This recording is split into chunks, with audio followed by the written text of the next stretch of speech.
নমস্কার বন্ধুরা, কেমন আছো? আজকে রথযাত্রা, সকল বন্ধুদের জানাই রথযাত্রার অনেক শুভেচ্ছা। রথে যাওয়া বলে রেডি হয়ে গেছি, আর দেখো কি বিপদ! আকাশে তো একেবারে কালো হয়ে মেঘ করেছে, আর সাথে সাথে বৃষ্টিও নেমে এলো। তা বৃষ্টি তারপরে একটু থামতে বাড়িয়ে গেলাম রথে।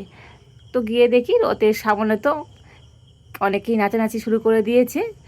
আর রথের মেলাতে এতটাই ভিড় হয়েছিল, তো কি বলবো, আকাশ তো একেবারে পরিষ্কার হয়ে গিয়েছিল বৃষ্টির পরে, আর সেই জন্য প্রচুর ভিড়।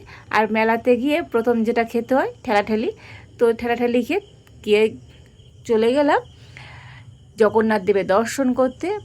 সাইডে কত রকমের দোকান, তো শেষে জগন্নাথ দেবের দর্শন করে যাওয়ার পথে দেখলাম সাইডে অনেক ঝুড়ি চুবড়ি বিক্রি হচ্ছে, তো সেখান থেকে আমি একটা ঝুড়ি কিনে নিলাম।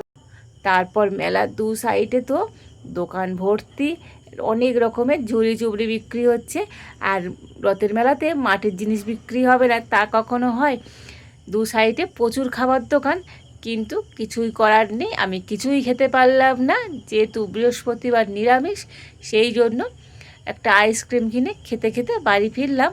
আর বাড়ি ফিরতে ফিরতে দেখি যে সাইডে গজা জিলিপি, মেলায় এসছি, গজা জিলিপি কিনবো না তা কখনো হয়? গজা জিলিপি কিনে নিয়ে চললাম বাড়ির পথে। বন্ধুরা, আজকের আমার এই মিনি ব্লগটা তোমাদের কেমন লাগলো অবশ্যই কমেন্ট করে জানাবেন। আজ এই পর্যন্ত, দেখা হচ্ছে অন্য একটা ভিডিও নিয়ে।